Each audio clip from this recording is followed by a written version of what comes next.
વાર્તા સાંભળ્યા પછીની ચર્ચા. બાળકો વાર્તાને સારી રીતે સમજી શકે એના માટે જરૂરી છે કે વાર્તામાં શું શું થયું, કેમ થયું, શું હોવું જોઈએ અથવા શું ન હોવું જોઈએ વગેરે બાબતો પર બાળકો ચર્ચા કરી શકે અને પોતાના અનુભવો વાર્તાથી જોડીને નિર્ણય લઈ શકે. એના માટે વાર્તા પર બાળકો આ રીતે વાતચીત કરશે. કેવી લાગી બધાને આ વાર્તા?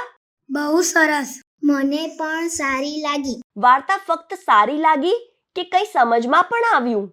હા દીદી, બધું સમજમાં આવ્યું. Very good. તો કહો, મોનુ ક્યાં વાંચી રહ્યો હતો? મોનુ ઘરમાં વાંચી રહ્યો હતો. શાબાશ. મોનુની નજર નળ ઉપર કેમ પડી? કેમ કે નળનું પાણી જમીન ઉપર ટપકી રહ્યું હતું. વાહ, ખૂબ સરસ. ઠીક છે, હવે એ કહો કે મોનુએ નળની નીચે લોટો કેમ મૂક્યો? પાણીનો બગાડ ન થાય એટલે તેને નળ નીચે લોટો મૂક્યો. દીદી, શું હું એક પ્રશ્ન પૂછું? હા હા, જરૂર પૂછો. મોનુએ પાણી બચાવવા લોટાની જગ્યાએ નળ જ કેમ બંધ ન કરી દીધો? શાબાશ મહેક, ખૂબ સરસ સવાલ પૂછ્યો છે તે.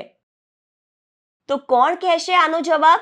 હું કહું છું, કદાચ નળ જ ખરાબ હશે એટલે માટે મોનુએ નળને બંધ કરવાની જગ્યાએ નીચે લોટો જ મૂકી દીધો.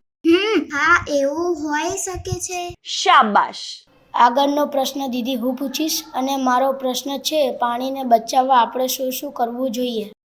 આનો જવાબ પહેલા હું આપું છું. જરૂર વગર નળને ચાલુ ન રાખવો જોઈએ. ટપકતા નળને રિપેર કરાવવા જોઈએ.